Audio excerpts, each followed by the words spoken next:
dar início, então, ao terceiro ciclo de palestras do FABC Debate Surdos e Libras. É um grande prazer ter vocês aqui conosco hoje. E é um prazer ainda maior ter a professora Vilma, que veio do Instituto Nacional de Educação Surda do Rio de Janeiro. Veio de longe aqui para falar com a gente, para compartilhar um pouquinho do que o trabalho tem sido feito na instituição deles. A presença da professora Cássia Sofiato, da USP também, e do professor Fábio Brito, também da USP, que são os três profissionais que eu conheço, tenho na minha vida pessoal e acadêmica grande admiração, respeito e carinho. Então, para mim é uma grande honra tê-los aqui. Eu sou a Cat, professora de Libras aqui da UFABC, e passo a palavra também um pouquinho aqui para a professora Cláudia se apresentar, quem não conhece ainda, né? Bom, então eu sou a professora Cláudia, a gente está muito feliz por vocês terem encarado essa terça-feira de manhã, né, para a gente fazer esse momento de debate, isso eu acho que é muito importante, e para alimentar isso que a gente está tentando fazer aqui para a região do ABC, aqui pela UFABC, né, de aumentar mesmo essa discussão sobre surdos, Libras, educação de surdos, que é muito importante para a gente desde que a gente chegou aqui. Para mim também é um imenso prazer receber as professoras, né, a professora Vilma, a professora Cássia, o professor Fábio, que são pessoas que são as nossas referências, né? Então, ouvir um pouco do que eles têm a dizer, absorver o que a gente puder, perguntar o que a gente tem curiosidade e precisa, né? Para poder proporcionar aí para o surdo, né? E para esse momento da educação, o que a gente pode oferecer de melhor, né? Já que a gente não tem como não citar essa questão do surdo está em evidência a partir da prova desse Enem de 2017, eu acho que a gente tem que não deixar essa discussão morrer, né? Já que ela apareceu e já que a gente tem a oportunidade de discuti-la, vamos discutir e vamos fazer diferença, vamos tentar fazer a diferença para este momento educativo. Então, eu, mais uma vez, gostaria de dizer, né, dar boas-vindas para os professores, palestrantes, para todos os convidados e que a gente inicie os trabalhos. O primeiro professor a falar vai ser o professor Fábio. Desculpa, vai ser a professora Cássia, né? Vai ser a professora Cássia Sofia, que é cronologicamente, né, a mais antiga. A mais antiga.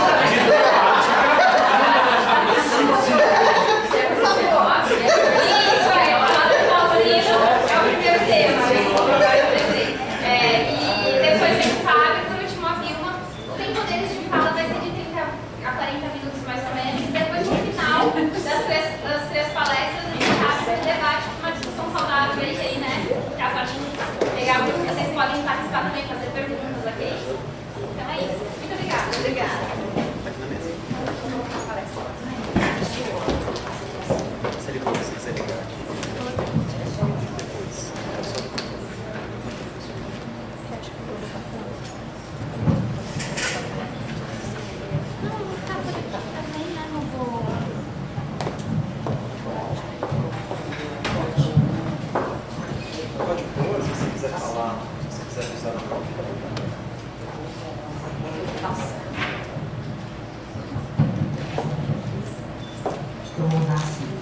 Bom dia a todos e todas. Primeiramente, eu gostaria de agradecer imensamente o convite da professora Cat, da professora Cláudia, né, por esse evento.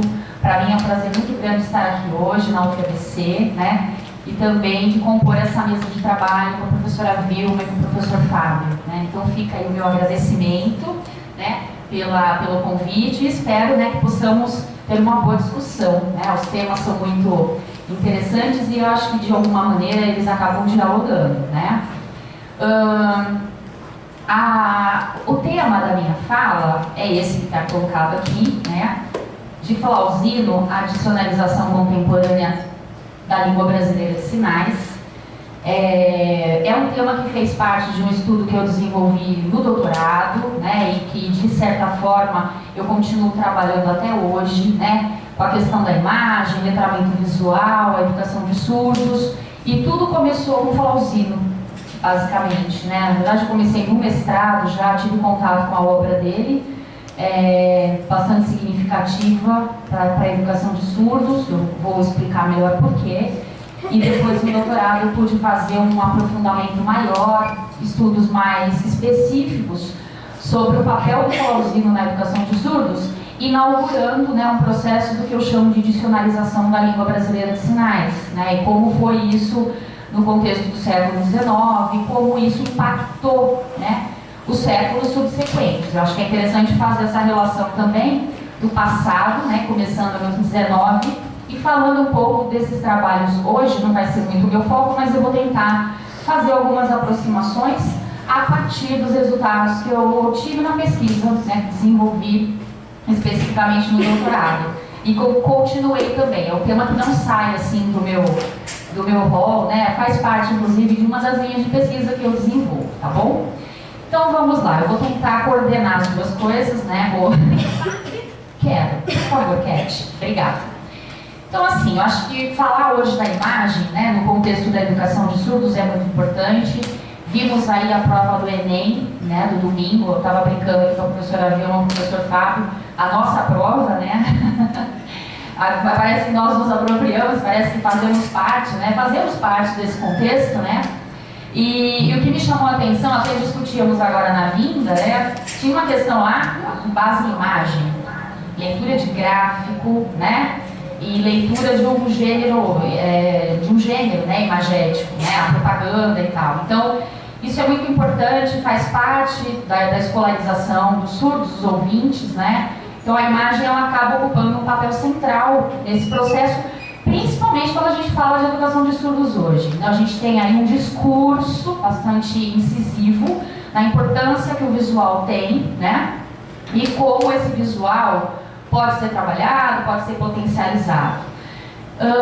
E quando a gente fala do visual, né, eu já vou fazer essa incursão no século XIX, que eu penso que aí tudo começa, né, eu acho que a obra do Flauzino em si, ela inaugura, né, principalmente essa questão da dicionarização. Então, para começo de conversa, né, eu lanço as seguintes questões. Eu não, né, Nunes, eu estou usando o empréstimo aqui de um autor. Quando a gente pensa em dicionários, materiais, manuais de língua de sinais, a gente tem que pensar para que serve um dicionário, né? Qual a função de um material dessa natureza, quem faz os dicionários, para que faz dicionário, para quem, qual é o público-alvo, né? Eu acho que é uma questão importante da gente considerar.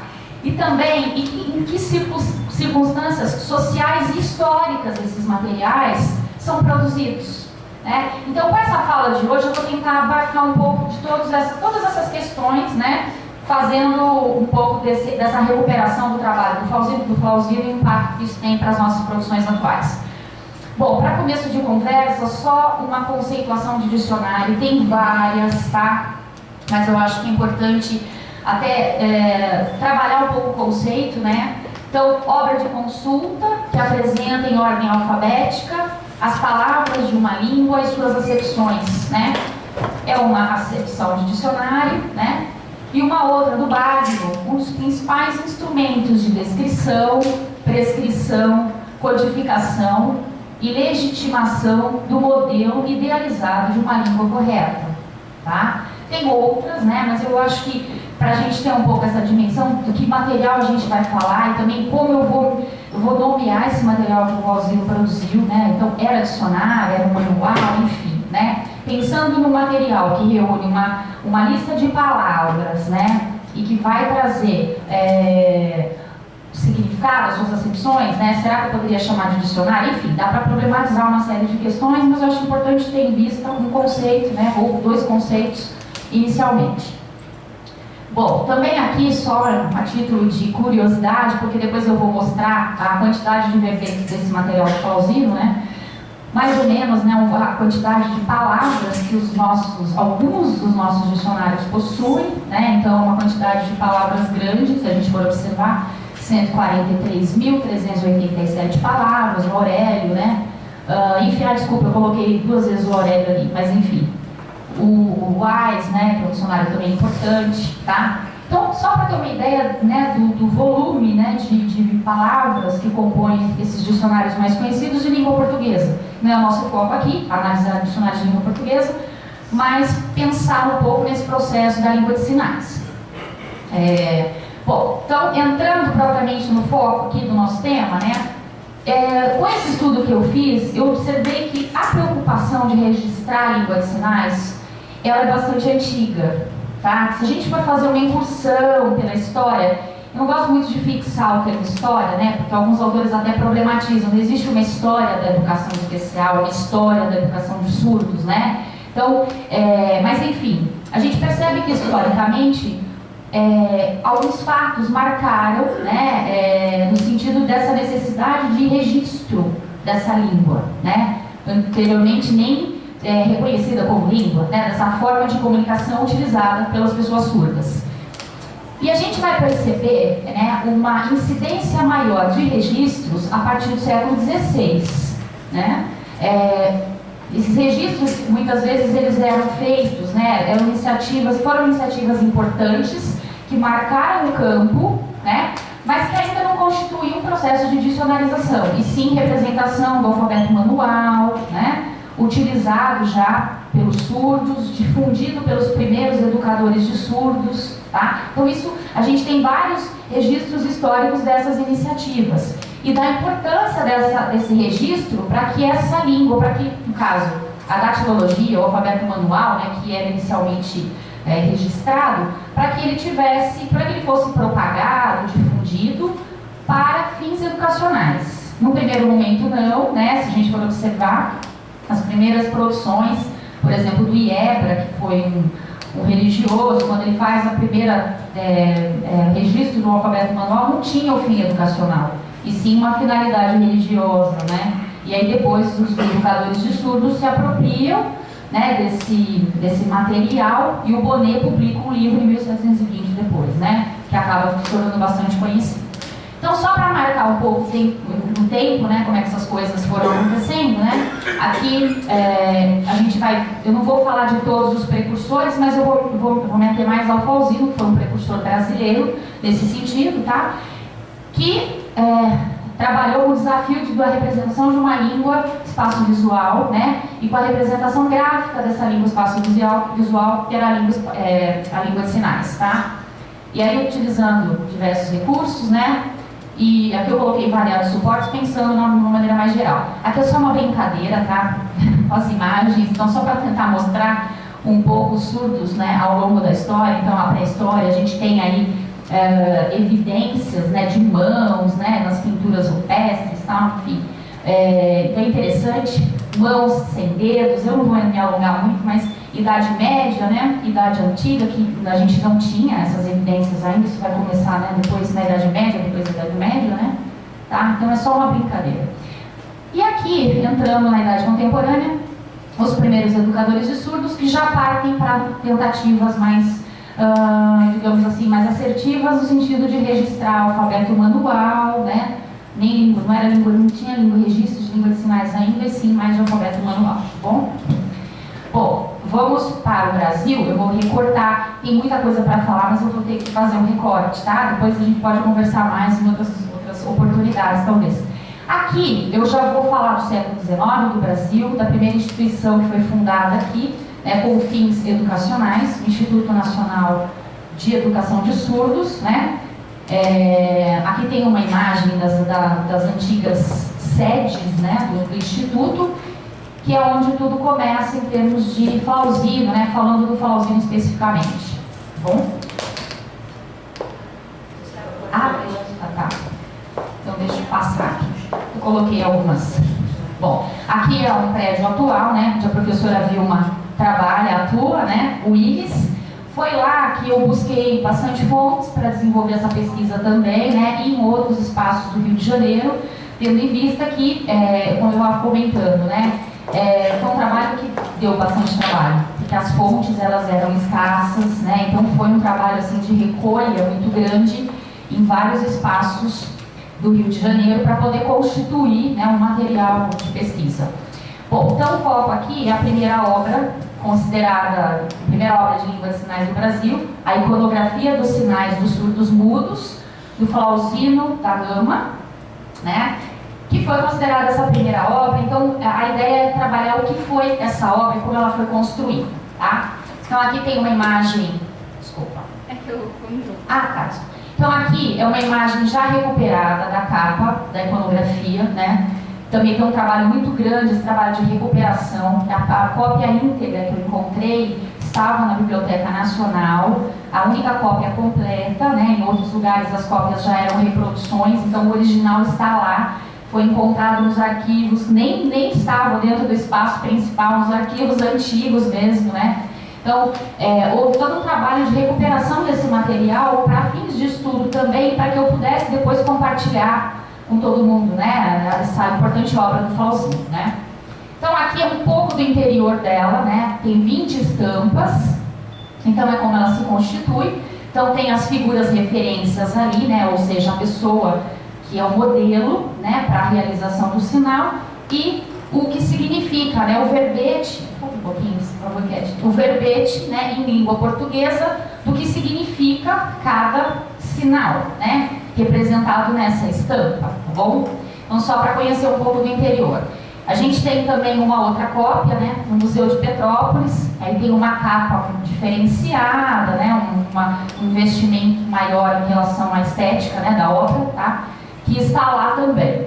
Então, hoje circulam poucas obras, inclusive as obras que circulam, às vezes vão a leilão, né, para vocês terem uma ideia da importância que esse material teve, né, para a educação de surdos. Então, quem era Flauzino? Um pouco sobre o autor, tá? Flauzino era surdo, ele entra no instituto, né, do IMES para ser trabalhado, né, para fazer a sua escolarização. E ao longo da sua escolaridade, ele tinha um desempenho diferenciado dos demais alunos, tá? Então ele era reconhecido como um exímio aluno, e aí ele se torna repetidor por um período, então de 1871 a 1878. Ele acaba desempenhando também essa função de repetidor, tá? Ele era, pelos registros, pelas fontes, considerado um hábil desenhista, isso está escrito, né? E essa habilidade foi reconhecida, tanto que essa habilidade culminou com a elaboração desse material, mas eu já vou contar o que acontece nesse ínterim, né? E aí, o diretor à época era o Tobias Leite, né, um diretor muito importante do IMES, ele ficou na gestão por 26 anos, né? Então na época que Flauzino era aluno, o Tobias Leite era o diretor. E o Tobias Leite, em outros estudos que eu faço sobre ele, né, eu percebo que ele tinha uma preocupação bastante grande com a questão da formação. Ele teve um diferencial em relação às outras gestões, né, principalmente as anteriores. Então, de fato, ele se envolveu bastante, né, e me parece, pelo que eu leio nas fontes, né, que ele era muito preocupado com essa questão humana também, né, de como formar o surdo. Ele era sensível a essas questões. E aí, ele manifesta, num dos escritos dele, que o Flauzino, né, esse aluno, manifestou o desejo de elaborar estampas para os falantes quando teve acesso ao material do Pierre Pellissier. O material do Pierre Pellissier era um material que ainda existe esse material na biblioteca do IMES, né? E era um material que tinha uma iconografia dos sinais da língua francesa, né?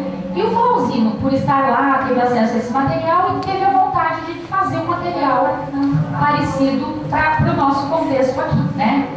Antes de fazer a tese, né, de estudar, fazer a pesquisa, eu achava que o Flauzino tinha criado uma outra obra e tal. E aí, comparando as obras, né, a gente vai ver que houve um processo de apropriação e de codificação de algumas questões, eu já vou explicar melhor, tá? Mas enfim, foi um material determinante para que o Flauzino pudesse produzir o material dele, né? Só que, para que Flauzino levasse a cabo essa intenção, precisou do apoio do diretor Tobias Leite, porque no IMES não tinha uma oficina de litografia, de litogravura, na verdade, né? Em termos de século XIX, a gente vai ver que a imagem, na segunda metade do século XIX, a imagem era produzida por meio da litogravura, tá? Em massa. Então tem um crescimento desse tipo de produção imagética, tá? E o IMES estava acompanhando essa tendência, só que eles não tinham oficina de litogravura. Tinham outras oficinas, mas não de litogravura. E aí, por uma questão de influência mesmo do diretor, contato com os litógrafos mais influentes à época, né? Ele conseguiu que o Flauzino produzisse a obra, né, a iconografia, em uma das oficinas mais importantes do Império, né, que era dos irmãos Hensburg, né, Edward Hensburg. Ele entra em contato com esse litógrafo, e aí, também assim, gente, o que eu estou falando é com base nas fontes, as coisas, parece um quebra-cabeça, a gente vai montando também, porque isso não está descrito em nenhum lugar, né, então são evidências que a gente vai construindo a partir das coletas que a gente vai fazendo, né. Então, assim, alguém já fez gravura aqui? Já produziu uma gravura, uma litogravura? Já teve essa oportunidade? Não? Então, assim, só para vocês terem uma ideia, né? Na época, eu acredito que era uma produção mais artesanal, embora as oficinas, elas tinham um aspecto profissional, né? Mas, para vocês terem uma ideia, dá muito trabalho produzir uma prancha para fazer, né, uma matriz para você poder produzir uma gravura, né? Eu fiz isso, então quando eu fiz o doutorado, eu acabei percorrendo um pouco o rastro do Flauzino, fazendo litogravura, produzindo litogravura para entender o processo e para poder também analisar isso e o que está escrito, né? Cotejar, até para ter uma dimensão do quanto tempo isso levou, como é esse processo, porque dá a impressão que é simples, né? Eu vou lá, faço uma gravura, só que não é, né? Para lixar uma pedra, para ela ficar adequada, para você colocar a imagem, leva uns 3 dias, sem brincadeira. Você pegar, lixar, para ela ficar plana, adequada, uma pedra especial, enfim. Tem todo um processo técnico muito específico, né? E aí começam as inquietações. Como o Flauzino fez isso se ele não tinha formação, né, em arte? Ele era desenhista, ele desenhava, mas a disciplina, ela era uma disciplina que fazia parte do currículo, né, do IBS. Então, será que alguém ajudou, alguém colaborou, né? E o que é interessante, o que me instigava é que no prefácio do livro está escrito assim, né, que o Flauzino produziu a obra, né, meio predileto dos surdos mudos, né, de se comunicar, e que a obra ficou pronta em poucos dias. Né? Como poucos dias? Se para lixar uma pedra você demora 3 dias no mínimo, né? Para ficar boa, para você poder aplicar uma imagem, desenhar. Então a gente vai pensando assim, então talvez não foi bem assim, né? Ele teve aí uma inferência minha, né? Teve contato com essas oficinas, com essa oficina específica. Algum profissional pode ter colaborado com essa produção, né? Porque as oficinas, principalmente as mais importantes, elas tinham um esquema de produção. Então, só a pessoa que trabalhava a pedra, a pessoa que gravava, a pessoa que imprimia. Então, era um processo bastante profissional, né? E aí, uma das inferências que eu faço é que o Flauzino, até de repente foi a essa oficina, participou do processo, mas ele teve a colaboração, porque em poucos dias você não ia produzir 20 estampas. 20 estampas, tá? Eu fiz uma estampa, né? Uma. Parecida com o Flauzino, eu demorei uma semana para fazer uma estampa, tá? Então vamos lá. Então assim, ele se apropria desse desenho litográfico, tá? E aí produz a obra de iconografia. Aqui só para mostrar um pouco do processo da litografia, a gravura, né? Então, extraída de um livro de gravura, uma técnica de impressão, né? A pedra calcária, enfim, tem uma série de questões técnicas envolvidas aí no processo, tá? Que não são simples assim para uma pessoa que não é da área, né? E aí, em poucos dias, o primeiro livro de língua brasileira de sinais estava criado, né? Então dá a impressão que é uma coisa simples, mas não é. A gente sabe que tem todo um percurso aí que não foi, talvez, evidenciado. Bom, qual é o objetivo? Vulgarizar a linguagem dos sinais, né? Meio predileto dos surdos mudos para a manifestação dos pensamentos. Então, olha que interessante, né? A evidência de que a língua circulava, estava presente e que ela precisava de registro, né? Precisava de registro. Eu vou acelerar um pouquinho. Aqui, rapidamente, eu não vou ler, tá? Mas só para vocês conhecerem um pouco da constituição da obra, então, o que ela traz de conteúdo, né? Conteúdo lexical, alfabeto manual, né? As estampas, né? Então, cada estampa tinha um conteúdo específico, né? Alimentos, bebidas, objetos para escrever, objetos de aula, individualidade de profissões, animais, tá? Pode passar, Cat, por favor. Pássaros, peixes, insetos, adjetivos enquanto qualidades morais, né? Adjetivos no geral, pronomes, os 3 tempos absolutos do indicativo, verbos, advérbios, pode passar? Preposições e conjunções, interjeições e interrogações, tá? Então, isso fazia parte da obra, as 20 estampas, elas estavam distribuídas com esses conteúdos. Bom, aqui a prancha original do Bézier, parece a do Flauzino? É praticamente igual, né? Por isso que eu coloco, o Flauzino, ao ter contato com a obra de Bézier, se sentiu motivado, provavelmente se apropriou desse material, tá? Agora, qual é a conclusão que eu cheguei com a pesquisa? Que ele, de fato, ele copiou os sinais, ele desenhou os sinais. Se a gente for comparar as do Pierre Bézier e as do Flauzino, gente, a diferença é mínima, tá? Então, a hipótese que eu tenho é que ele usou uma técnica que se chama técnica de transferência para produzir essas imagens em gravura, né? Que é uma técnica também que não é fácil de usar, porque a gravura você tem que fazer tudo ao contrário, você vai imprimir ao contrário. Então, você tem que fazer a matriz, não pode errar, dá um trabalho considerável, né? Então, assim, tem diferenças muito tênues de uma obra para outra, mas é muito parecido, igual, tá? É praticamente igual. Se você olhar, essa é do Flauzino, você não sabe diferenciar qual é do Flauzino, qual que é a do Pierre Bézier, bom? Que produziu a iconografia dos sinais franceses em 1856, né? Bem antes do Flauzino. O Flauzino produziu em 1875. Pode passar, Ed? Bom, a obra do Flauzino possui 382 sinais, excetuando o seu alfabeto manual, tá? Ele se apropriou, coloquei se apropriou aí, a gente tem que entender bem esse conceito, né? Para a época, eu não vou entrar no mérito aqui, mas aí eu faço uma discussão no meu trabalho, o que seria essa apropriação, o que é essa apropriação em se tratando de arte, né? Dessa questão autoral. Então, pensando um pouco na tendência ao século XIX, dos artistas usarem a cópia como uma forma de aperfeiçoamento e tal. Então, todo um contexto aí que a gente tem que considerar, né? Mas também levando em consideração que houve uma apropriação. Então, esse material, ele não é originalmente brasileiro, né? Ele foi extraído do material, quer dizer, a França era a influência direta para o Brasil no século XIX, era o modelo cultural, né? Então, eu também não vou me alongar nisso, mas a gente sabe disso, né? Então, isso não foi diferente com a educação de surdos e com o primeiro dicionário produzido aqui, né? Agora, o que é curioso, o Pierre Bézier desenha, né, a obra está em francês, o Flauzino traduziu os verbetes para a língua portuguesa. E uma coisa que não tem na do Pierre Bézier é a descrição da forma de realização do sinal. O Flauzino tem. Então, por exemplo, tem lá o sinal de manteiga, aí na outra página do Flauzino ele vai dizer, olha, para fazer o sinal de manteiga, sua mão tem que estar desse jeito, do Bézier não tem isso, tá? E tem uma diferença também em relação ao alfabeto manual. O Flauzino coloca a letra X simplificada, o Bézier usa com as duas mãos. É a única letra que ele usa as duas mãos, né? Então tem uma diferença. Aí também uma hipótese, será que o Flauzino não conseguiu desenhar aquela letra? Porque ela não está igual? É outra curiosidade que a gente que vai suscitando, né? Vamos lá. Bom, rapidamente, só voltando. Pode ir, Cat, por favor. Bom, figura referência, né? Sexo masculino, jovem, às vezes aparece uma figura mais jovem, mais idosa, mas a pessoa é bem parecida. Tem uma tentativa de expressar, de mostrar expressividade nos rostos, né? A vestimenta alfaiataria inglesa do século XIX, né? Tem esses textos complementares que eu já falei. Pode passar, Cat.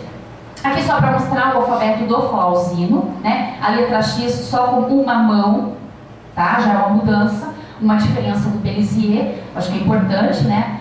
Pode passar. E aqui rapidamente. Então, embora, né, o Flauzino, eu acho, e com a pesquisa também, o que a gente consegue hipotetizar? O Flauzino tinha conhecimento básico de desenho, tá? Ele não era um profissional da área de desenho. Então ele vai usar os elementos básicos da comunicação visual, assim como o Bézier, de forma mais primária, né, mais basal. Então não era um profissional produzindo a obra, mas esses elementos da comunicação visual vão aparecer na obra, tá? Alguns de maneira mais assertiva, outros com um tipo de problema, né? Por isso que eu falo, mesmo o Bézier, quer dizer, talvez não tenha sido um profissional que desenhou, né? Porque não tinha o domínio das técnicas de linguagem visual. Então, por exemplo, aqui eu mostro a questão do ponto, né? Quer dizer, a obra tem, né, uma composição específica. Pode passar, Kevin, vou acelerar porque o meu tempo. O uso de pontilhado, detalhe nas roupas, né? Aqui destacando a questão da iconicidade, mas como fazer antes e depois, que é o recurso usado até hoje nos dicionários, né? Pode passar. As achuras, né, para os enfeites das roupas, isso tem nas duas obras, quer dizer, as obras são iguais. O uso da luz e da sombra, né? O monocromático fazendo parte, então é uma obra que não tem cor, né? E aí o movimento sendo expresso como um parâmetro, né? Hoje a gente diz isso, mas na época não se tinha essa visão, né? Como esse movimento era representado, então tem alguns exemplos aí, o zigue-zague, o pontilhado, né? Coisas que a gente enxerga até hoje nos nossos materiais impressos de línguas sinais, tá? Pode passar? A questão da escala, aí a gente observa uma desproporção. Então tem um problema técnico aí de produção de imagem quando a gente fala de escala. Então tem imagens muito grandes, tem imagens pequenas, então dependendo do ângulo, da perspectiva, né? O desenho ele não corresponde muitas vezes a uma proporção adequada, que seria mais adequada em termos de linguagem visual, mas enfim, né? Então essa é um exemplo, né? Bom, a textura, então, são elementos básicos da comunicação visual e como eles foram expressos na obra. Tem aí uma demonstração, né? Também pode passar. Bom, finalizando. Analisando os verbetes rapidamente. A obra era composta por todos aqueles itens que eu falei, mas em sendo uma obra francesa, que deu origem a essa nossa obra, que é igual, né? Só foi traduzida, a gente vai encontrar um vocabulário, né? Um léxico bastante descontextualizado para a nossa realidade, né? Do século XIX, Brasil, Rio de Janeiro, calor, né? Então a gente vai encontrar ali, em alguns verbetes, a caça, a chaminé na sala de aula, né? Então são coisas que, para o nosso contexto, não eram, né? Não faziam parte, né? Do nosso contexto. Então, os adjetivos, ativo, moleirão, então, antônimos, limpo, porco, né? Então tem essas diferenças marcadas, né? Qualidades morais, enfim, casto, malévolo, né? Então, aí tem a ver com a questão do ensino, de ensino religioso, educação moral, que eu também não vou entrar no mérito aqui, tá? Mas tem uma análise por trás de tudo isso que eu estou colocando aqui. Pode passar, aqui. Bom, aqui também um pouco dos 7 pecados capitais, que aparecem também na obra, né? É muito interessante. E problemas de tradução, né? Quando o Flauzino foi fazer a tradução, a gente encontra lá alguns termos em francês, né? Que, por exemplo, aquele termo lareira foi traduzido como chaminé, né? Então tem várias questões, né, de tradução, que aí a gente fala, será que alguém ajudou? Será que alguém não ajudou? Provavelmente não. Então assim, como isso, então tem muitas coisas que eu também não consegui decifrar, não consegui descobrir de fato como aconteceu, né? Sinais perpétuos, por que eu denominei assim? Porque a gente encontra esses sinais até hoje, na nossa língua de sinais. Então eu peguei todos os sinais, fiquei olhando, analisando um por um dos 372 para ver o que ainda circula, né? Então eu encontrei, né, alguns aí, como é que estão, então 2 sinais, sendo alimentos, bebidas, objetos para escrever, né? Pode passar? Aqui, né, os objetos de aula, individualidade, animais. Então, animais a gente usa 6 sinais daqueles sinais que estavam lá, né? Então, ó, o lebre, o coelho, né, a gente usa esse sinal até hoje, né? Pode passar? Enfim, tem aí uma amostra, né? Colérico, surdo-mudo, né? Olha lá, os adjetivos, um adjetivo, surdo-mudo. Pode passar? Pode passar? Pular? Pode passar, Ted. Então, assim, ao todo são 38 sinais que ainda existem na nossa língua de sinais que circulam, tá? Atualmente ainda. E aí, só para finalizar mesmo, fazendo um contraponto, né, entre passado e presente, eu trouxe uma das obras mais atuais, né, de registros de línguas sinais, que é o material do professor Fernando Capovilla, lá da Universidade de São Paulo, né. Esse é o último material que ele produziu, tem em torno de 13 mil verbetes, né, E aqui um pouco da ilustração, né, só para a gente fazer uma comparação breve com a obra do Flauzino, né. A gente vê que tem a figura referência aqui é a figura referência, a forma a descrição pictórica do sinal, né? A descrição do significado do sinal ali, e ali o signwriting, né? Que foi uma coisa que não existia, né? Na época do Flauzino. Pode passar, Cat. E para não concluir, mas concluindo, né? O Flauzino, qual é a tese, né? O Flauzino acabou instituindo uma tradição iconográfica na produção desses materiais, tá? Essa foi a conclusão que eu cheguei. Ele institui com esse material que ele cria, porque se a gente for observar todos os materiais que nós temos, dicionários, manuais, enfim, todos vão apresentar características muito parecidas com o que o Flauzino expressou, com o que o Pierre Pellissier expressou nessas obras, tá? Eu falo do Brasil, porque essas obras já existiam, né, mas eu estou falando do contexto nacional. Então ele institui sim uma tradição iconográfica na elaboração de dicionários. E aí, o que acontece? O que aparece nesses dicionários? Os textos introdutórios, né? Todo dicionário de Libras tem texto introdutório, é interessante isso. A questão do léxico, a indexação semântica, tem vários dicionários que ainda fazem esse tipo de indexação, outros por ordem alfabética já, outros por configuração de mão, né? Hoje temos alguns diferentes, mas enfim. Sinal verbete, então aquilo que eu mostrei, figura referência, né? Representação quirêmica do sinal, representação pictórica do sinal, significado do sinal, descrição da forma de realização do sinal. Então, isso já tinha no FLAUzinho, tá? Já tinha no FLAUzinho e tem hoje nos materiais. Pode passar? As figuras referências a gente ainda tem. O gênero instrucional, né? Aí tem, aí eu não vou entrar no mérito, mas a importância da escolha dos bons profissionais para produzirem essas obras, né? Porque tem muita coisa em jogo aí, né? Em termos de comunicação visual. E a hibridização de recursos, imagens, mais textos, para facilitar o acesso à comunicação, né? Então não é só a imagem. A imagem conversa com o texto, que conversa com outra imagem que expressa o significado, o sentido do sinal. Então é uma hibridização, para tentar garantir que a pessoa se aproprie daquele sinal, né? Bom, e aí, eu só queria finalizar dizendo, né, que todo esse meu trabalho, né, toda essa pesquisa foi muito interessante, muito gratificante. E o que eu acho que é muito importante é que ela marca a presença de um surdo como autor, desde aquela época, né, produzindo material, manifestando o interesse de divulgar línguas de sinais. Eu acho isso muito importante, muito válido, né? E hoje, quando a gente vê o movimento surdo, toda a luta, né, naquela época a gente já tinha, né, essas lideranças presentes no Instituto, né? E a materialização de toda essa não sei por militância, mas dessa liderança expressa por meio de um material dessa natureza, né?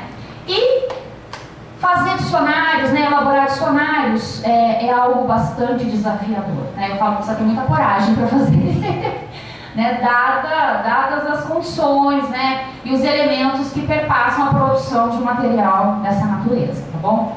Então acho que é isso, pode passar aqui, é isso. Gente, obrigada, né, pela atenção. Se alguém depois quiser fazer mais alguma pergunta, tem aí o meu e-mail. Peço desculpas pela brevidade de poder ficar falando disso um ano. Mas enfim, é só um recorte, tá bom? Obrigada.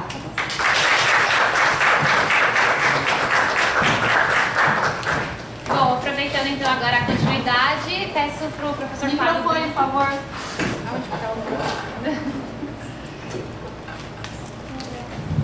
Bom, peço para o professor Fábio Brito, então, dar continuidade aqui no nosso, com a fala dele.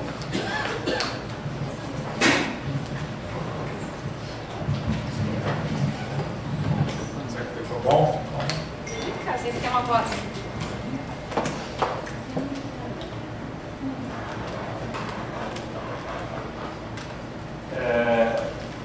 Bom dia a todas e todos. Eu quero...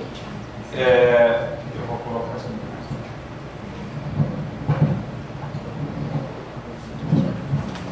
Eu quero agradecer o... Usando a mão não tem problema.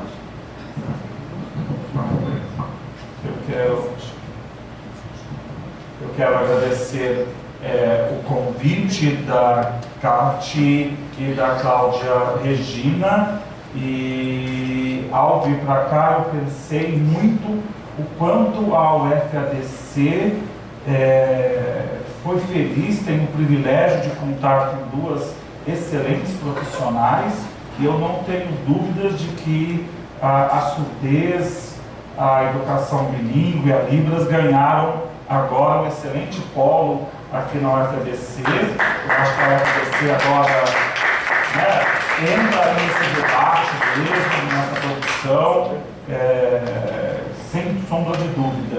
Eu também estou muito feliz em partilhar esse evento com a professora Vilma Favorito, com a professora Cássia, ambas assim têm contribuições também notáveis aí na área. Então, sinto-me muito honrado pelo convite e em poder participar aqui dessa conversa com vocês. Eu sou historiador, eu tinha já uma outra trajetória que não era na surdez, quando eu me deparei, por uma série de razões, com o tema da surdez, e o que primeiro me chamou a atenção, o que me levou a pesquisar no campo, foi a força do movimento surdo, de como pessoas surdas se organizavam em busca dos seus objetivos, né? Em busca da defesa da língua de sinais e depois da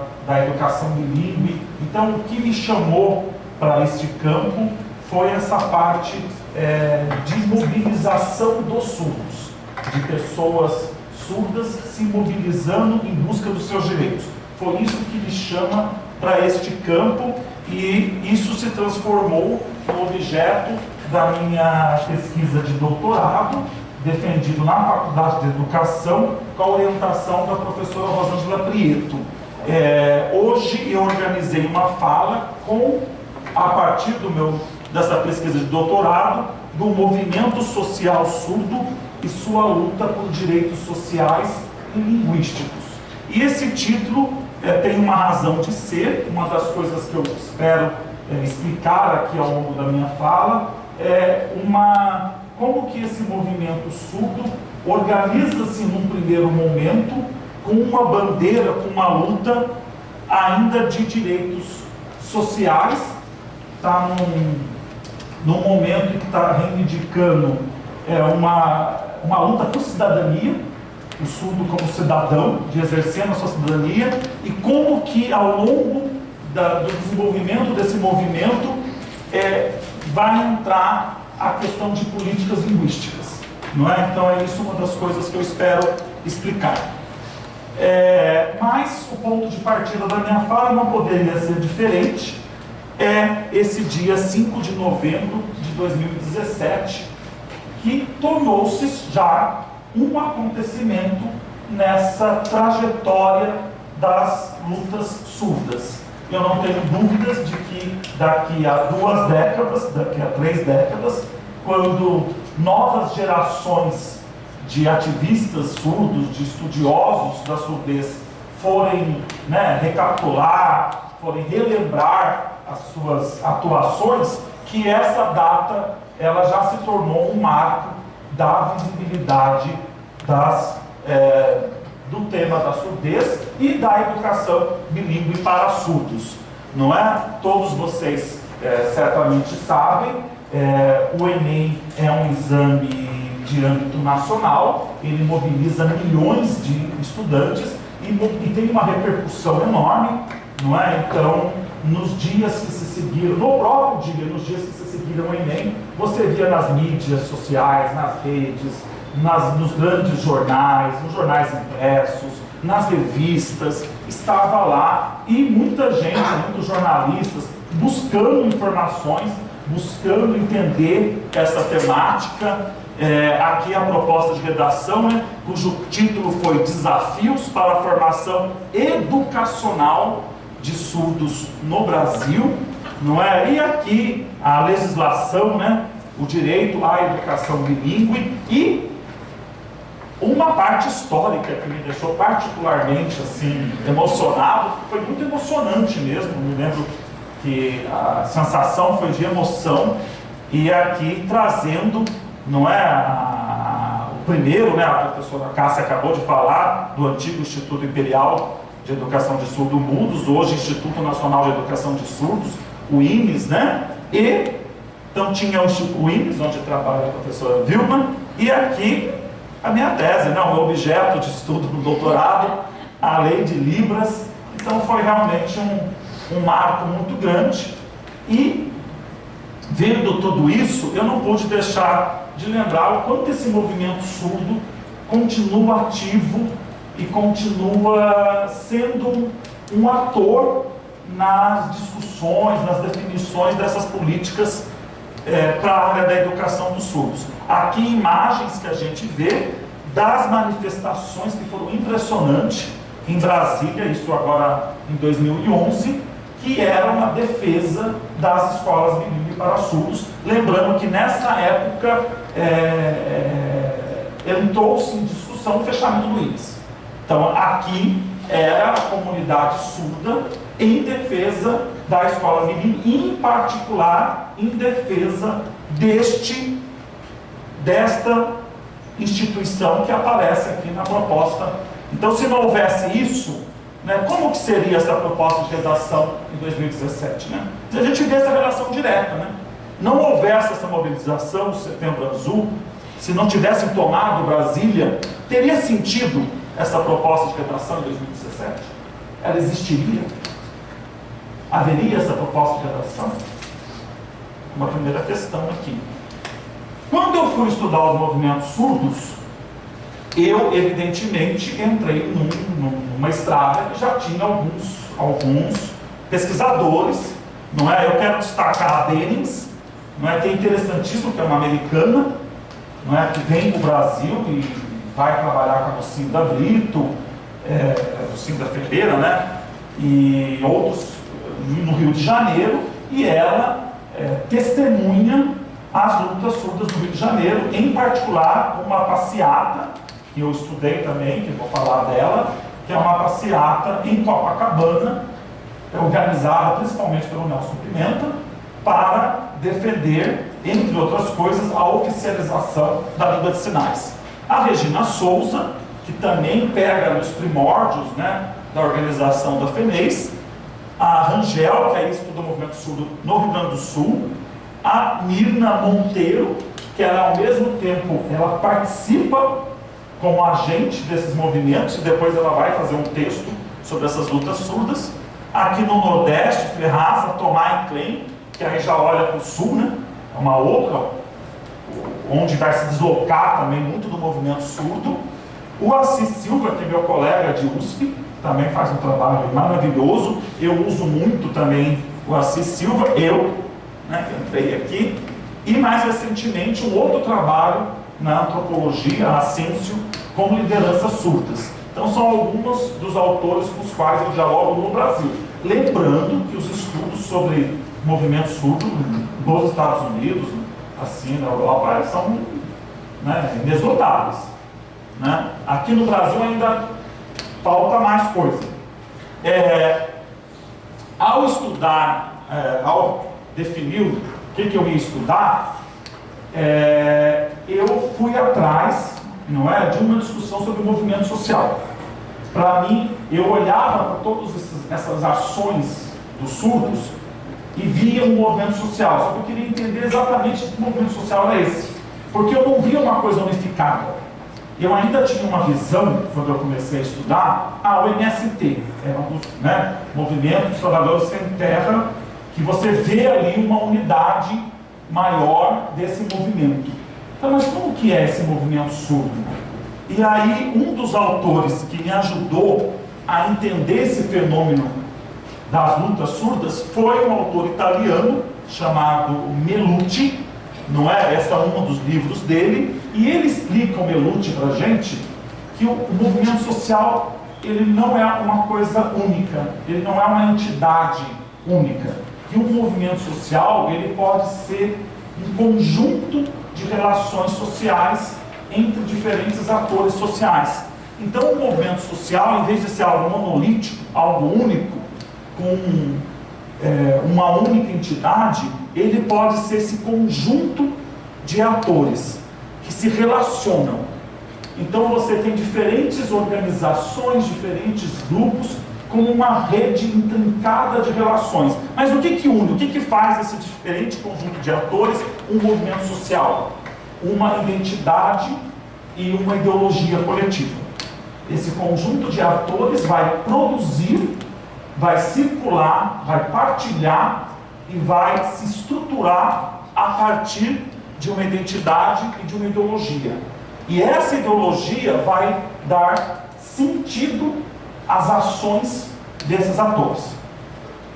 É essa ideologia que vai orientar a ação deles, tanto para eles mesmos, quem nós somos, o que nós queremos, o que nós desejamos, pelo que nós lutamos, como é essa ideologia que vai colocá-los na ação, na cena pública, né, na arena pública, na hora de reivindicar, na hora de lutar.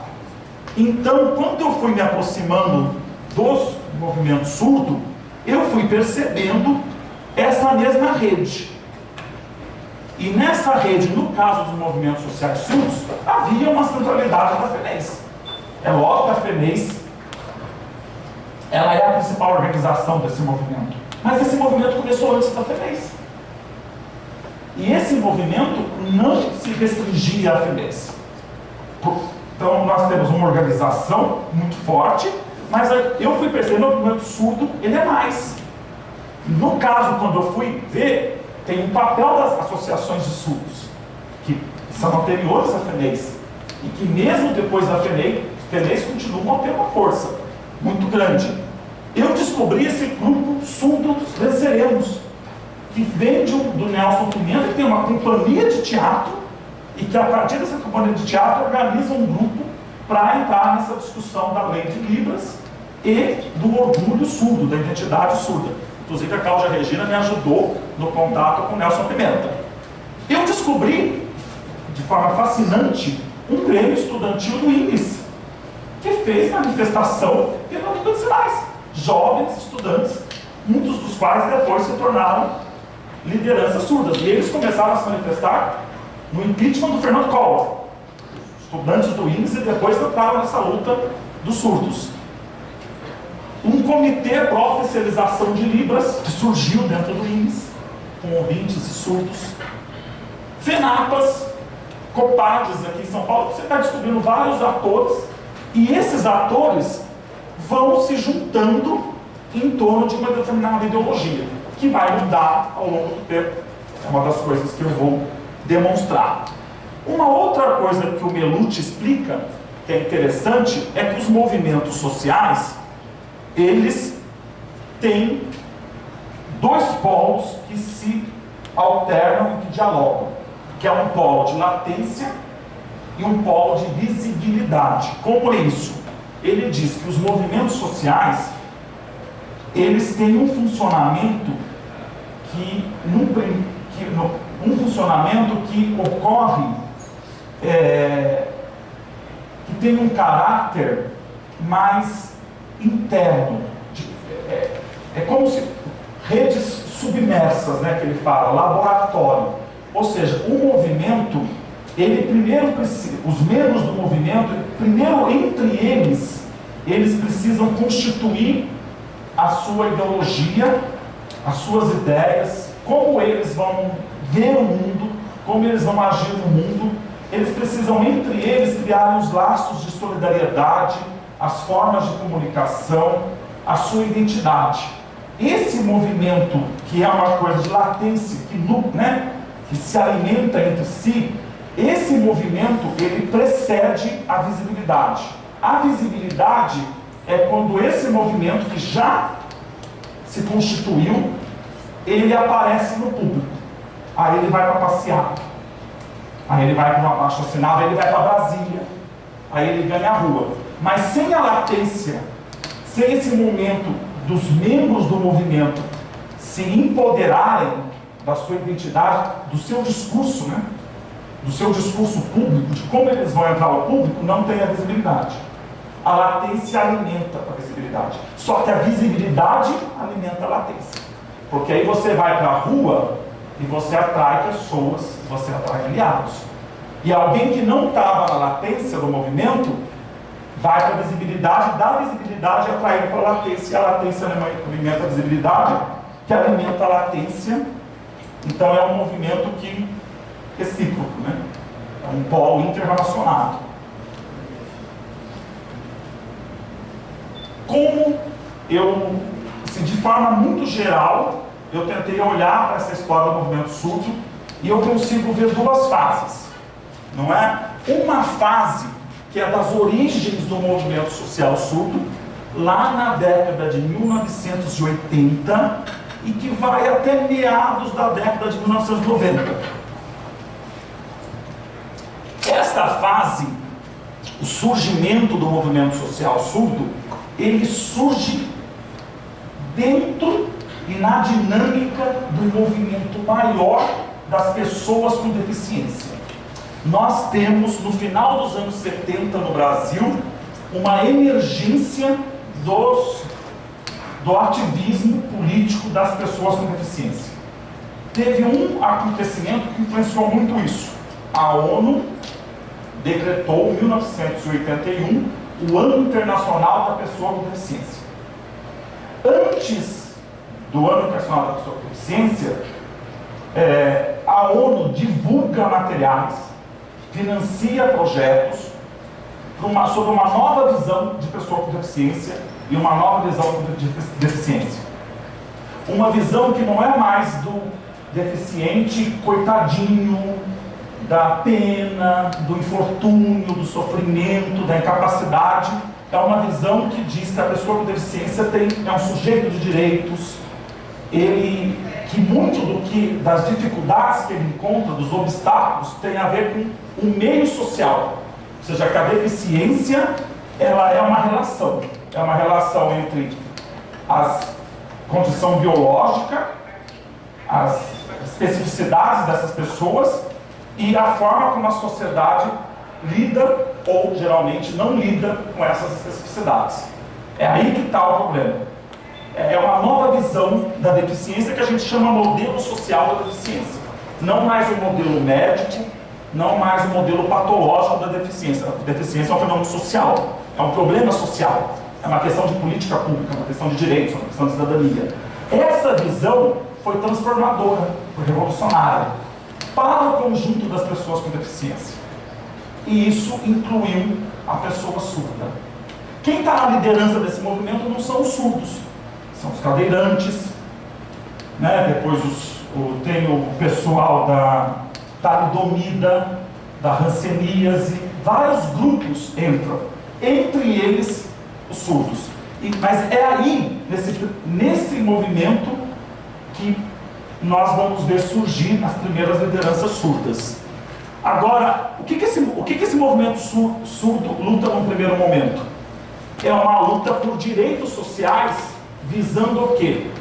Igualdade de condições entre as pessoas com e sem deficiência. A ideologia do movimento surdo, nesse momento, é a ideologia na qual ele está inserido, que é do movimento das pessoas com deficiência. Agora, você já percebe as especificidades surdas. O que eu fui descobrir, assim, lendo os documentos dos primeiros encontros do movimento das pessoas com deficiência? Eu fui vendo, isso é o surdo. Aí você vai vendo o que as lideranças surdas já vão trazendo questões que dizem respeito a eles. Mas, o que aparece ainda nesse momento? Aparece já a forma de comunicação dos surdos. Mas ainda não há aquela consciência que vai ser posterior da língua de sinais. Normalmente aparece em linguagem, às vezes aparece em mímica, aparece aquelas várias denominações que vocês sabem se referiam à forma de comunicação dos surdos. E quando aparece a linguagem de sinais, como que ela aparece nas reivindicações? Como um meio de o deficiente auditivo, é o termo mais utilizado, ainda não é o surdo, não oralizado ter cidadania. Então, eu vou mostrar aqui, eu vou no documento. Eu já chego no documento, eu vou explicar isso melhor com o documento. Mas o que eu quero destacar aqui é que quando eles defendem esses primeiros líderes surdos, os documentos, eles não estão pensando essa linguagem de sinais para o conjunto da população surda. Eles estão pensando para o surdo não oralizado. E tem até uma visão meio assim, aquele que não conseguir oralizar tem que ter o direito a ter um intérprete. Porque alguns não conseguem. Se você não garantir o intérprete, ele não tem cidadania. Ele não tem educação, não tem informação, não tem saúde, não tem justiça. Ok? Mas é para aquele que não conseguir. Por quê? O registro que você vê ainda é muito forte. A imagem do surdo bem-sucedido ainda é o surdo oralizado. Você tem que pensar que isso vem de décadas. Em décadas de escolas, escolarização, família, sociedade, o que se busca, a campanha de educação do surdo dos anos 50 é a oralização do surdo. Então, o discurso dominante nesses anos 80 é o surdo oralizado ou bem-sucedido. E você vê que o movimento ainda não chegou, ele ainda está nesse momento ainda de transição, que ele reproduz muito esse discurso ainda. Aqui, o Ano Internacional das Pessoas Deficientes, que eu falei, é o símbolo do movimento. Aqui, gente, é fantástico, tá? Esse movimento, porque não havia acessibilidade. Essas pessoas começaram a fazer os encontros nacionais, mas são verdadeiras sagas, porque eles precisam viajar de várias regiões do Brasil sem nenhuma acessibilidade, sem nenhum apoio. Então, quem é cadeira de roda, sem rampa, quem é cego é sem o guia, o surdo é sem intérprete, eles vão. E eles vão para os grandes encontros. Aqui uma das marcas mais fortes, né, desse movimento, que é eles cortarem a letra D, né? Então, deficiente é eficiente. Eles tiram D. Eles querem desconstruir uma imagem do deficiente como o coitadinho que precisa de caridade, não é? Para mostrar essa outra visão da pessoa deficiente. E aqui os militantes surdos que já vão, é aqui, gente, é nesse movimento que eles começam a participar. Aqui nós estamos vendo a Ana Regina Campelo, que hoje vai se tornar a primeira presidente da FENEIS, e hoje é atualmente a presidente da FENEIS, não é? Aqui o Carreira Alves, o João Carlos Carreira Alves, também, e outras lideranças. Agora, isso aqui eles são em 1982, não tinha FENEIS. Eles chegaram aqui como? Pela Associação Alvorada dos Surdos do Rio de Janeiro, da década de 50. Muitas vezes ficou-se com uma visão de que as associações de surdos eram apolíticas. Elas ficaram depois com uma marca de que elas só pensam em esporte, que elas não tinham a parte política, que é uma forma simplificada de ver as coisas. Porque o fato dos surdos estarem juntos, por exemplo, usando uma língua de sinais, eles já estão fazendo política. Se existe uma ideologia dominante, se na escola eles não podem usar língua de sinais, e se eles se reúnem para socializar em um lazer em língua de sinais, para mim isso já é uma ação política. E as associações de surdos, esses surdos estão nas associações de surdos, a de São Paulo, né? Década de 50, a do Rio de Janeiro, década de 50, e assim eles chegam, eles são convidados. Como que o movimento das pessoas com deficiência encontra os líderes surdos? Contactando as associações.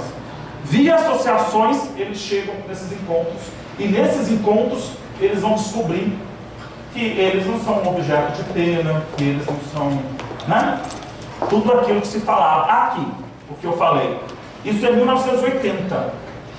1980, a pauta dos surdos.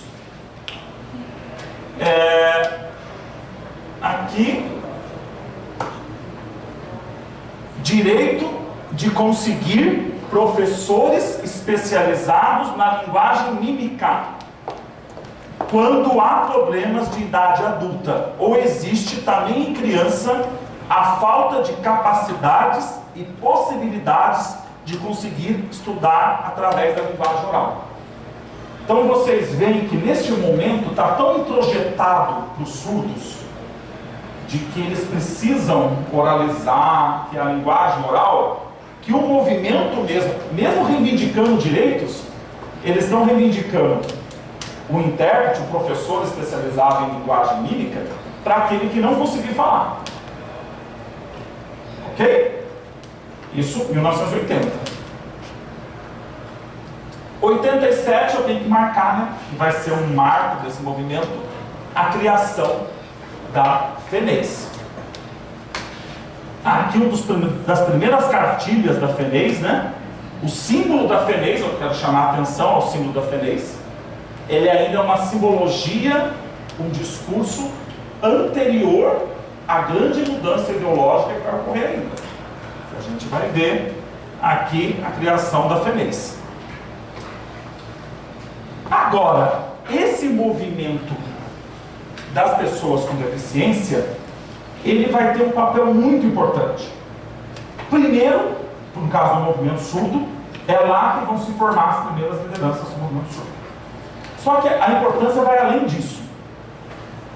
No caso, não só da surdez, mas de todos os grupos com deficiência, É esse movimento que vai tensionar o governo, que vai abrir espaços para a pessoa com deficiência e para o surdo nas estruturas do governo. É esse movimento que vai provocar a criação da CORD, a criação de uma Secretaria de Educação Especial. Agora, não é só essa estrutura, é quem ocupa essas estruturas. Pela primeira vez você vai ter na CONAD, por exemplo, representantes dos diferentes grupos com deficiência, discutindo política pública. A FENEIS, por exemplo, vai ter uma cadeira na CONAD, com os seus representantes em Brasília. Então, pela primeira vez, você está vendo líderes dos diferentes grupos indo a Brasília para discutir políticas. E outra coisa, podendo fazer projetos e receber recursos para as suas atuações. Também é importante. Não dá para explorar tudo isso, mas essa parte política é importante, porque não existe também movimento social sem recursos, né? Isso faz parte da luta dos movimentos sociais. Agora eu volto para os anos 1990. Isso daqui é um jornal da FENEIS. Um jornal da FENEIS em dezembro de 1994. Está lá o Papai Noel daqui a pouco está chegando também para a gente. E os sonhos dos surdos, em 1994. O que eles esperam ganhar de presente? E eu tenho trabalho, educação, respeito, saúde, integração, porque na educação ainda é o modelo da integração, reconhecimento dos intérpretes, vocês veem que é antigo, né? Reconhecimento dos intérpretes. E aqui eu destaquei oficialização da língua de sinais. Ou seja, ela já aparece aqui em destaque, e aqui já usando língua de sinais, porque aqui já tinha se passado por uma discussão sobre linguagem, língua, não é? E aqui a passeata que eu falei para vocês. Vocês percebem nessa passeata, a gente percebe, já um momento de transição. Ainda tem a ideologia da discussão do deficiente que é eficiente, mas já tem a parte de língua, de direito linguístico. Aqui já começou uma transição, mas ela já está bem no começo, tá? 1994. A coisa ainda está nessa transformação. Aqui, o movimento aquela americana, né? Bellings estuda, que é essa passeata, ela é fantástica, 25 de setembro de 1994, talvez a primeira grande demonstração pública de visibilidade do movimento surdo. E este cara é o cara que mobilizou essa primeira passeata, que é o Nelson Pimenta de Castro. Este símbolo é fantástico, a gente já observa língua de sinais, as mãos, quebrando a corrente. Não é? Quem desenha isso acho que é o Sérgio Mármora, que desenha. E aqui o movimento ganhando visibilidade. E a pauta é a oficialização de Libras. Só que a oficialização de Libras aqui é um direito de cidadania. O que eu quero dizer com isso? Eles estão reivindicando esse reconhecimento da Libras, o intérprete, como uma forma fundamental, um direito fundamental do surdo ter acesso à educação, saúde e justiça. Aqui, a grande justificativa para ter a língua de sinais não é ainda a justificativa de eu sou parte de uma minoria linguística, é um reconhecimento da minha condição linguística, da minha especificidade linguística e cultural. Esse discurso, ele ainda aqui, ele já está começando a surgir, mas ele não é o discurso dominante. O discurso dominante precisa reconhecer essa língua, porque muitos surdos precisam dela para ter acesso à cidadania.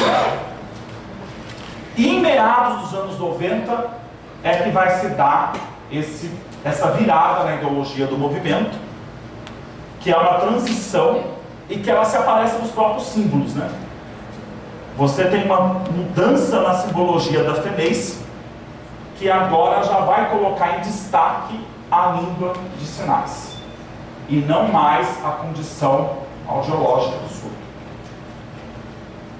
Agora, mas a minha questão era, como que se dá Como que a gente sai de um discurso de que a linguagem de sinais precisa, porque alguns surdos não conseguem oralizar, alguns surdos não conseguem, esses surdos precisam ter um intérprete para ter os acessos todos. Como é que a gente sai desse discurso para um discurso que é: nós somos uma minoria?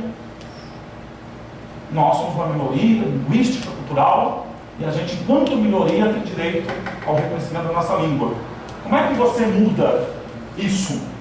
Aí você tem que ir para a latência. E na latência vai ter algo muito forte acontecendo, que é uma interação entre esses ativistas surdos com um conjunto de intelectuais.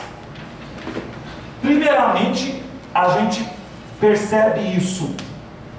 Lá no Sul tem uma escola chamada Concórdia, que já começa uma discussão de língua de sinais e de educação, mas ainda não registra a comunicação total.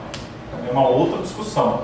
Mas aqui no Rio de Janeiro, a gente vinha conversando, tem essa pessoa aqui, Lucinda Ferreira, tem essa pessoa aqui, Eulália Fernandes, duas linguistas, e elas vão começar a trazer os surdos primeiro como sujeitos das suas pesquisas, mas depois como pesquisadores, e aí você vai ter uma mudança, né? Esses próprios surdos vão dizer: não, é uma língua que eu falo, a minha forma de comunicação em sinais é uma língua, eu sou uma minoria linguística. Aí tem o Carlos Skrier, Maria Cecília Moura aqui, aí tem, né, muita gente que vai começar, e esses pesquisadores, mas é importante dizer assim, é uma coisa de mão dupla, porque esses pesquisadores estão estudando a língua, estão estudando a educação bilíngue, os surdos estão sujeitos, mas esses pesquisadores vão aprender com os surdos vão aprender com eles, e esses surdos levam esses conhecimentos para a latência do movimento. Aí você tem, para mim, um outro momento importante, 1992, dentro da própria FENEIS, você tem um grupo de pesquisa de Libras. Aí é a Tânia Amara Felipe, orientanda da Lucinda, que vai trabalhar dentro da FENEIS, e aqui tem a Nina Salerno, outras pessoas que vão se juntar, e a FENEIS produz um documento, é de 1993, documento da FENEIS: as comunidades surdas reivindicam seus direitos linguísticos. Não é mais uma questão só de direito social, de cidadania. É uma questão de língua, de política linguística, não só de política social, mas de política linguística. Agora, esse documento aqui ainda não é uma repercussão imediata, as coisas não são tão simples assim. Já tem setores do movimento, já nessa ideologia da surdez como minoria, linguística cultural, mas muitos ainda estão no registro da cidadania, da luta por direitos. Aos poucos, essa coisa vai se ampliando. Eu vou ter que acelerar aqui. O que eu quero marcar na segunda fase do movimento surdo é uma nova ideologia coletiva. Como a gente explica essa nova ideologia coletiva? Eu vou tomar emprestado do César Assis.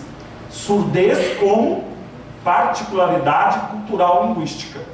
Aqui o movimento surdo, ele já não vai mais operar na lógica do movimento político das pessoas com deficiência. Ok? Aqui ele está saindo, ele está criando uma identidade própria, que é a identidade de surdos como minoria cultural e linguística. E uma concepção de identidade que é fundamentada na cultura e na língua, não na natureza. O ser surdo, ele não tem a ver com a condição biológica, audiológica, ele tem a ver com a língua, com a cultura surda. Em 1996, o movimento surdo, em 1993, ele vai procurar uma senadora, Benedita da Silva, isso tudo é no Rio de Janeiro, no Partido dos Trabalhadores, e é interessante que, ao parecer de uma linguista, a Eulália Fernandes, que está aqui, é essa linguista que vai atestar o caráter linguístico das línguas. Porque aí o movimento surdo vai fazer uma coisa, e ele vai começar a ter uma coexistência de ideologias. Ele recorre ao discurso da cidadania, da pessoa com deficiência, dos direitos, e ao mesmo tempo ele começa a trazer uma minoria cultural linguística. Tanto que é muito interessante pegar todo esse processo aqui, no Congresso Nacional, e você vai vendo as ideologias coexistindo. E quando chega na votação, vai chegar na votação daqui a pouco, porque a luta não para, tá? O pedido ele entra em 1996 e os anos vão passando. Os anos vão passando. Aqui um outro momento importante, o Congresso Latino-Americano de Educação Bilíngue para Surdos em Porto Alegre. Aqui tem uma outra passeata e um outro documento que é entregue às autoridades. Ou seja, o movimento surdo ele não para. Eu acho que essa é uma lição, né, a ser tomada. A professora Vilma lembrava isso ontem, que o movimento social é assim, gente, se para, os direitos vão sendo retirados. O movimento surdo não para até chegar na lei de Libras, que é o que eu vou estudar. Aqui é a sessão do Senado que aprova a lei de Libras. Olha, a sessão do Senado é um capítulo à parte, tá? Porque o movimento está na ideologia dos direitos da minoria cultural e linguística, mas no Senado tem senador que vota por caridade. Fala, não, eu vou reconhecer o direito dos surdos, porque coitados, eles já sofrem tanto. Aí o outro senador, não, eu estou vendo aqui que é uma língua, está testado, e eu conheço uma família de surdos, eles lutam muito, é muito difícil, coitados. Que aí é uma coisa louca também, porque vem toda uma fundamentação e os caras votou, né? Tá bom, é isso, vota, a gente aplaude, é isso mesmo. Mas os argumentos de alguns senadores para votar pela lei também são religiosos, os religiosos também, né? De Deus, tem tudo lá. Mas estão votando, eu acho que se estão falando isso e estão votando, né? Fazer o quê? Né? Vai, vota, fechando, gente. Então, considerações que eu quero marcar é esse protagonismo do movimento social surdo. Eu chego a cravar, gente. Eu acho que sem esse movimento social surdo, nós não teremos a lei de Libras, nós não teremos o decreto de 2005, a gente não teria hoje. Se hoje está difícil tocar algumas políticas, eu acho que sem esse movimento social surdo não teria nada disso. É difícil ser, né, um historiador, não sei onde as coisas teriam ido, mas eu não consigo ver, porque quem inventa essa bandeira de oficializar a Libras, a língua de sinais, são surdos. Ainda sem, eles inventam essa bandeira, essa luta, antes ainda de se ver como uma minoria cultural e linguística. Eles sabem, mesmo o surdo oralizado, e há lideranças bem oralizadas, eles vão dizer, não, há surdos que não conseguem. E existe uma forma de comunicação que eles podem utilizar. E se eles não tiverem essa forma de comunicação, eles estão excluídos do mundo, estão excluídos de tudo. Então, se esse surdo não consegue, ele precisa disso, e a gente não pode negar isso a ele. O discurso inicial é isso. Depois ele se transforma ao discurso que hoje é o dominante, não é? Da minoria cultural e linguística, da identidade surda. Agora, sem essa transformação também, eu não manteria a educação bilíngue, né? A escola bilíngue para surdos. Essa transformação no discurso, que teve essa interação fundamental entre ativistas surdos e intelectuais, ela garantiu um discurso multicultural, um discurso do bilinguismo, que é o que segura hoje a escola bilíngue nos tempos de inclusão. Porque só o discurso anterior, ele não seguraria a escola bilíngue para surdos diante da inclusão, que é um outro discurso poderosíssimo, né? Então, é isso que eu tento apontar aqui, as referências, não é? Mas aí depois eu vou deixar a apresentação com a Cat, com a Cláudia Regina. Quem quiser ter acesso a essas referências aí de forma completa, é só pedir a apresentação para elas. E era isso aí, tá, gente? Obrigado.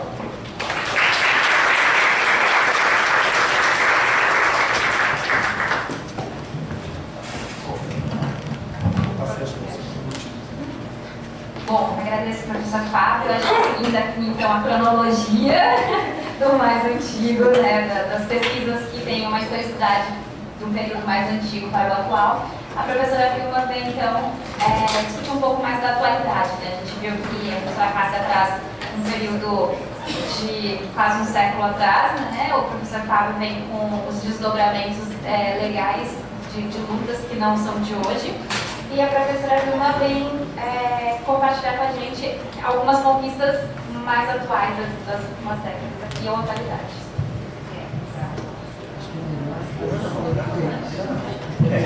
O microfone, porque senão não grava o áudio.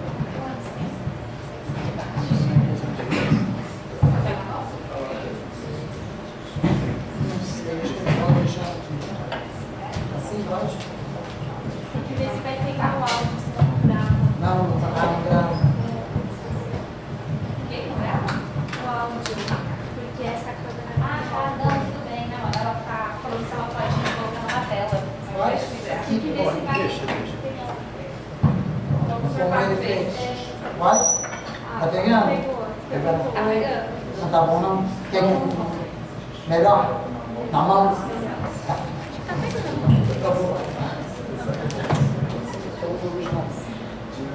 Fica à vontade para pegar. Vou colocar a sua apresentação já.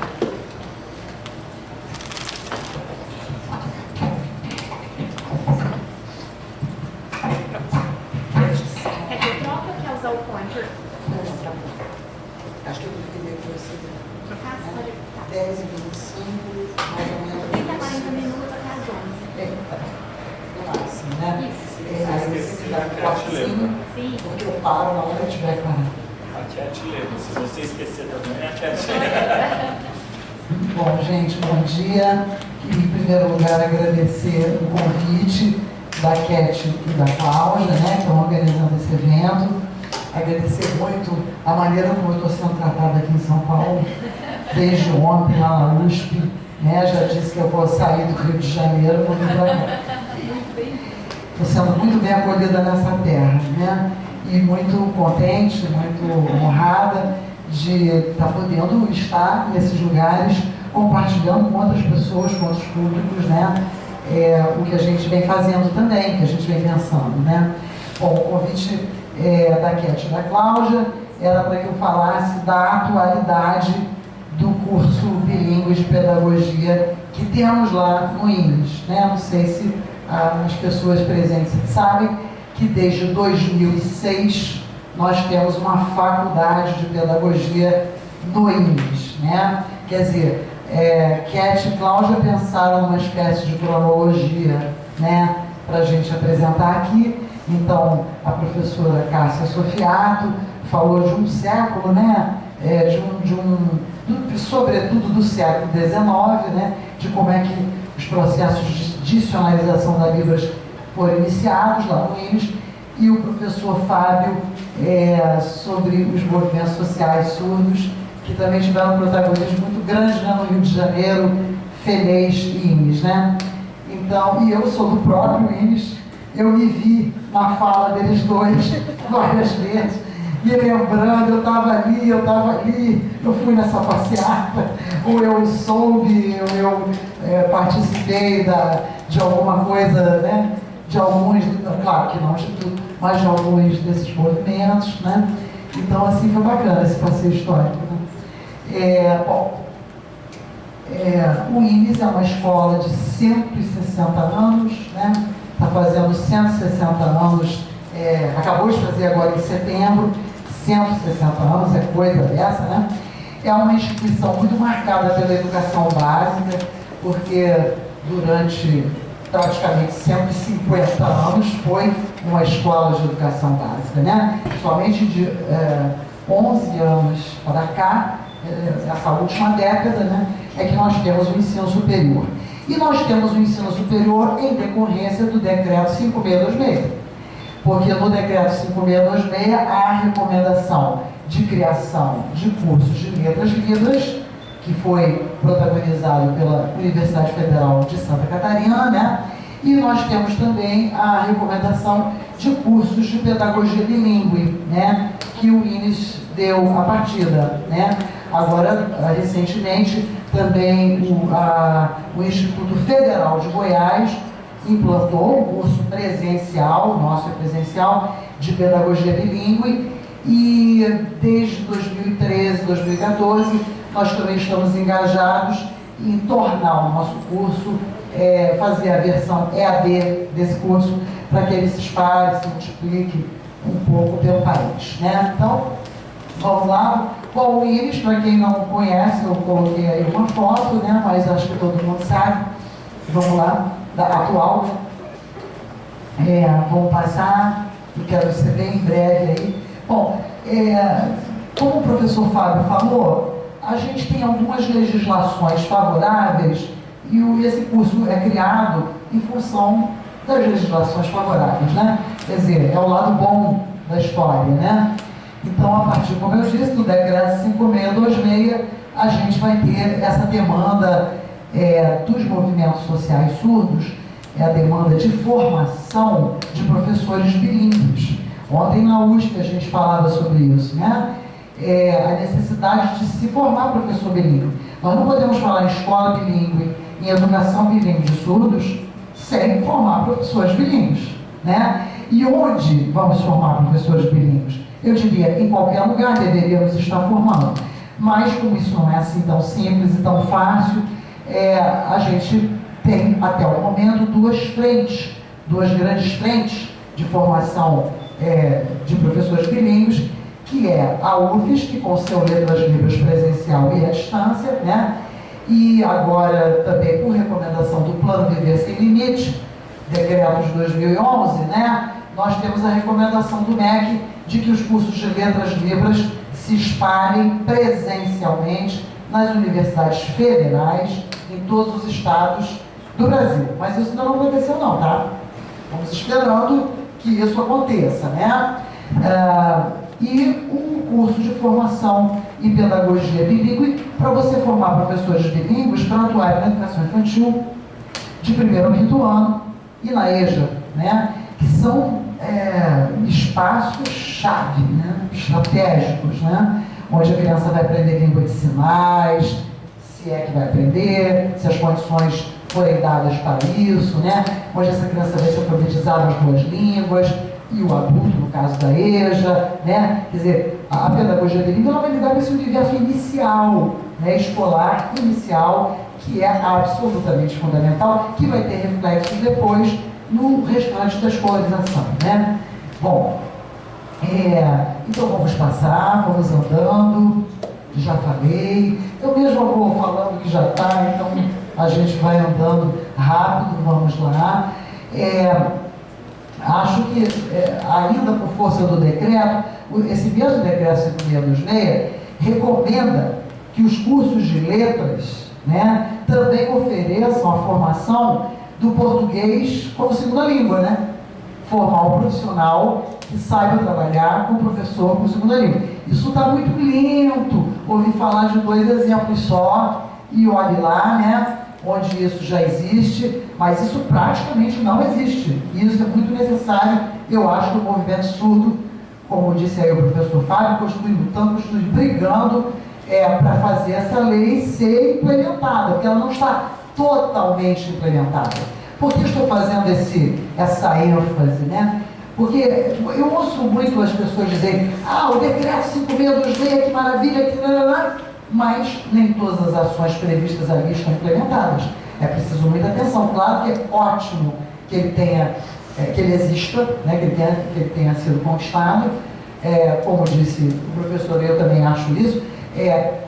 Por essa inter-relação entre movimento social e movimento intelectual, culmina nesse decreto, né? Mas as ações todas ali previstas não foram para a prática, né? Então há muita luta ainda pela frente, né? E isso é um problema muito sério. Desculpa se eu estou fazendo uma pequena digressão, mas é porque, como eu estudo muito educação bilíngue, escola bilíngue, estou nesse engajamento também, eu fico muito preocupada com um argumento que eu também ouço muito, que eu acho um argumento cínico, mas ele existe e ele é muito utilizado, que é assim: mas esse aluno estava numa classe bilíngue, ou esse aluno está numa escola bilíngue, seja Concórdia, seja INES, seja qualquer outra. Não estou vendo muita diferença. Vocês já ouviram isso? Não estou vendo muita diferença entre o resultado pedagógico da escola inclusiva e o resultado pedagógico, o nível intelectual, né, a que o aluno chegou na escola bilíngue ou na classe bilíngue, né? Eu acho um argumento cínico, absolutamente cínico, né? Porque não é possível que você exija já uma boa escolarização nos espaços ditos bilíngues, ou de verdade bilíngues, se essa luta ainda não conquistou a formação de professores bilíngues. Você não faz assim, no estalo de dedo, e só porque você criou um ambiente bilíngue favorável, propício, adequado na escola, pronto, a educação bilíngue está resolvida. É evidente que não, né? Os surdos ainda estão se formando, os surdos ainda estão chegando ao ensino superior, eles sozinhos não vão dar conta de toda a escolarização de todos os surdos do Brasil, né? Então os ouvintes também estão tentando se formar, né, para dar conta dessa educação bilíngue, né? Então, por enquanto, nesse momento histórico que a gente está, como essa luta pela oficialização da Libras e por implementação de formação é extremamente recente. É claro que os reflexos ainda não podem ser sentidos na sua plenitude. Precisamos de tempo histórico para implementar as coisas e as coisas acontecerem, né? Bom, nosso curso, então, por força deste decreto, que é um decreto sancionado em 2005, né, dezembro de 2005, ele se inicia em 2006 como curso normal superior, né, e depois, por conta das diretrizes nacionais de pedagogia, ele se transforma numa faculdade, né, num curso chamado bilíngue de pedagogia, né. Então, andando, qual é o... Vamos em frente, acho que você está voltando. Pode clicar tudo. O objetivo do curso é a formação de profissionais bilíngues, né, como eu disse, e também contribuir com outras instituições de ensino, porque essa é uma das atribuições do INES. O INES é uma instituição que está no Rio de Janeiro, mas ele não tem atribuições apenas locais, ele tem atribuições nacionais, né? Então, além de formar pedagogos localmente, né, bilíngues, surdos e ouvintes, nós também temos essa atribuição de contribuir com outros espaços institucionais. Essa formação não é nada fácil, né? Seja pelos conflitos vividos em sala de aula, seja pelo currículo, que nem sempre a gente consegue contemplar, né? É difícil o currículo contemplar inteiramente essa demanda, né? Seja pelo nível de língua de sinais dos alunos, seja pelo nível de língua portuguesa dos alunos surdos, e por aí vai. Vamos falar rapidamente sobre isso. Vamos lá. Enfim, pode ir. Bem, como é que, rapidamente, que diferenciais, vamos dizer assim, nós conseguimos garantir no nosso curso, né? Então, como é que é a admissão de alunos, né, que é o ingresso? Nós não estamos no Enem, não entramos no Enem até esse momento, porque o nosso vestibular ocorreu um pouco antes do Enem, né? Então, a gente tem sempre feito um vestibular específico, e o vestibular consta de duas avaliações: uma prova de conhecimento básico de Libras, que há muitos ouvintes, né, candidatos ouvintes, e uma prova de língua portuguesa, que é uma redação, um tema de redação. E assim, como é que são avaliadas essas redações? A gente divide os professores de língua portuguesa em duas equipes diferenciadas. Uma equipe analisa e avalia as provas de língua portuguesa dos ouvintes com determinados critérios, português com L1, e outra equipe avalia as provas de redação dos surdos, português com L2, outros critérios, inclusive o próprio decreto assegura esse direito, né?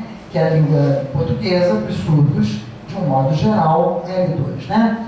Então, nós temos, isso tudo está respeitado, e nós temos uma reserva de 50% de vagas para ingressantes surdos, né? Se não ingressarem 50%, são 60 vagas ofertadas, 30 para o turno da manhã, 30 para o turno da noite, né? Se a gente não consegue, muitas vezes não consegue, nem todos os surdos querem estudar pedagogia, obviamente, não é? Todos querem estudar outras coisas, né? Mesmo que a gente tenha condições quase ideais de acessibilidade, e eu acho que isso atrai muito os candidatos surdos, né? Porque nós temos duplas de intérpretes em todas as salas de aula, em todos os horários, nós temos intérpretes para grupos de pesquisa, para curso de extensão, para todos os eventos. Nós temos 27 intérpretes trabalhando. É um número incrível, né? Um número muito expressivo, né? Nós temos 32, mas perdemos alguns, fizemos um grande concurso, né, para tradutores e intérpretes, do INES, em 2013, 2014, eles foram entrando, em 13 uma parte, 14 outra parte, e nós então ingressaram 32 intérpretes, né? Então, por isso